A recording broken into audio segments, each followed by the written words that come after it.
So this lamp originally had this bulb inside of it, and as you can tell, it's not exactly all that bright. You can kind of see the shed there. So I upgraded it with an LED, 100 watt LED in, with lithium batteries and a voltage step-up transformer. It's quite a bit brighter. Here's how I built it. So for Christmas my mother got me this 1940s or 1950s railroad lamp, and it's meant to run off of the 6-volt battery, but it's actually quite dim, so let's upgrade it to run off of a LED. This is a 100 watt LED with running off a lithium battery and a voltage step-up transformer, and it should work quite nicely. Much brighter than the original bulb. Now I got these lithium cells from a used battery pack, and they're probably only about like a third of their original capacity, but oh well. These ones are held together by neodymium magnets, but I'll be soldering them together to make a proper battery pack pretty soon. And they're feeding 4.2 volts, or 3.7 to 4.2 volts into the DC to DC step-up power transformer. This cost me about $5 from eBay, and it can go from 5 volts to 30 volts. And I've actually found out though, you can go a lot lower than 5 volts. It will take an input voltage of as low as 3.35 volts, and it'll cut off below that voltage, which is pretty nice because that'd be whenever the battery was dead. So that works out pretty nice. It's like it has a nice shut-off feature on it. So then that'll feed into this, and we have our 100 watt LED, which cost me about $7 from eBay, and I think it takes about half an amp at 27 volts. It's made for 36 volts, but I think 27 volts at like 10 watts of output or whatever, that'd be a pretty good brightness for it. We need to take it apart. The top comes off by twisting. These parts come out. And the bottom part comes off by pressing this button in and twisting. Even has some instructions in the bottom. Then the front part just kind of is broken, so it comes out easily. And now the insides are held together by 2 screws.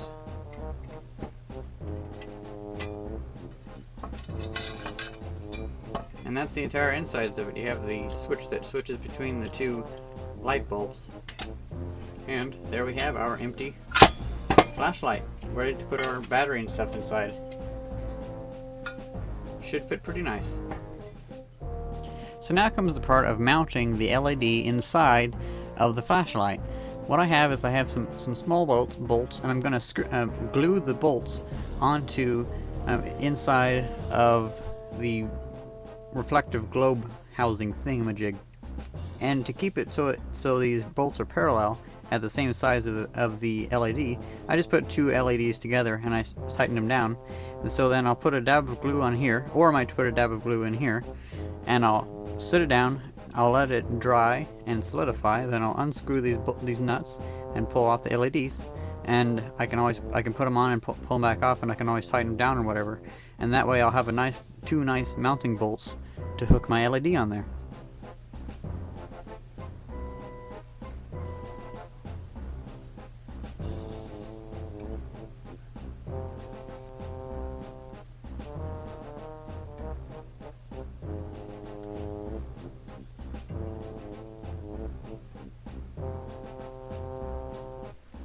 I'll spend a couple of days, and the glue's hardened quite nicely on that, and the LEDs will fit over it nicely.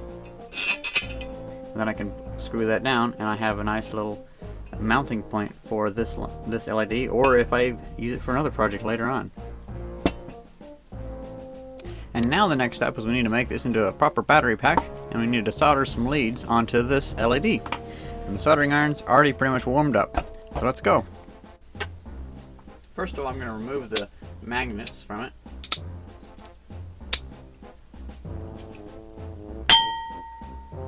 We're going to tape this block of cells together.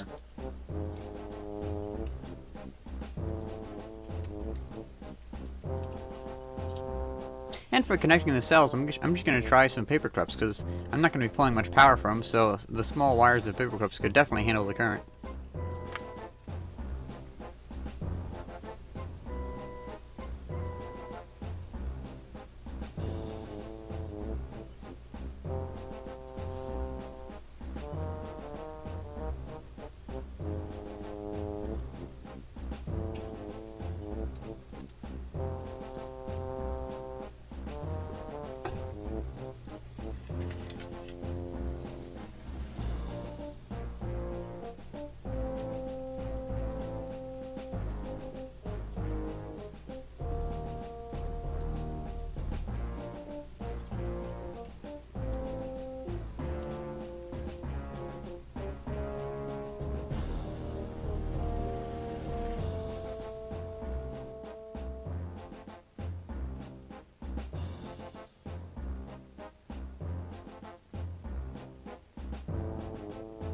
And there's the results of the LED. That worked out pretty nicely. Pretty fast, too. Before we get on to the next part, I have a quiz for you guys. What did I salvage these wires from? Here's a hint. These connectors. Tell me in the comments. Now it's time to put the LED inside of the mechanism. And okay, so it'll go in like this. Feeding the wires in there. Pulling them out through the bottom. Pulling this through like so, and putting the nuts onto the bolts.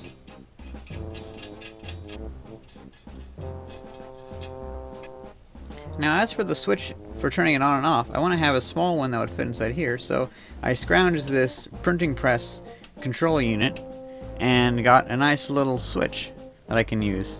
And this one can handle up to 3 amps, so that's pretty awesome. And that should fit in there nicely.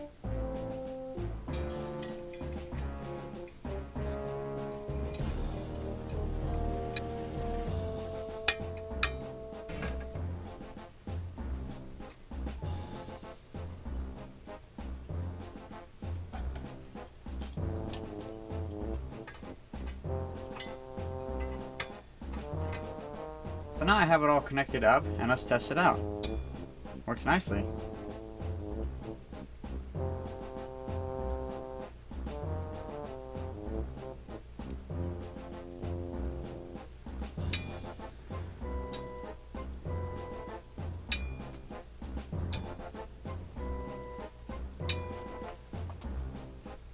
Now I'm just going to tape this onto that, and we can stuff it inside there.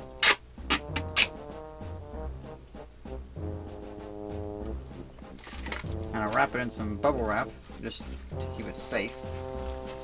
And maybe even to insulate it. Stuff it up into here.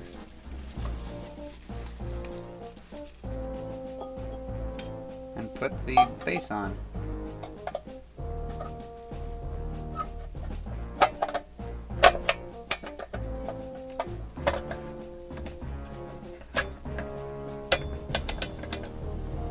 The top parts on just to make it look complete.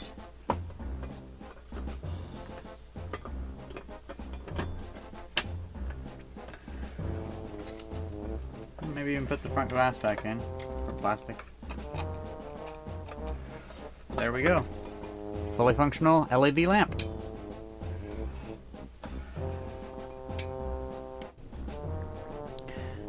Okie dokie, so we're outside and let's test out the light out here.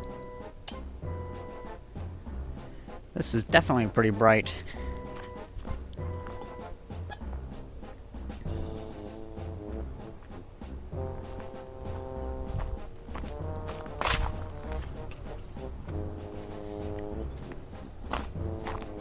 I'm liking this quite a bit. And I don't think I'll ever have to worry about it overheating because it's 20 degrees out here.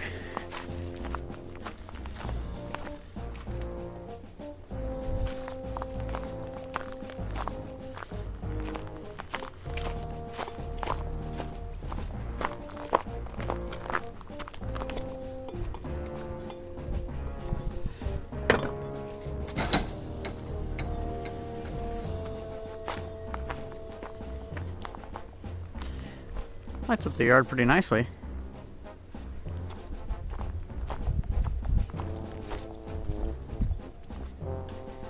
And I like the handle on it, so I can hold it like this or I can hold it behind it. Like an old-timey lantern.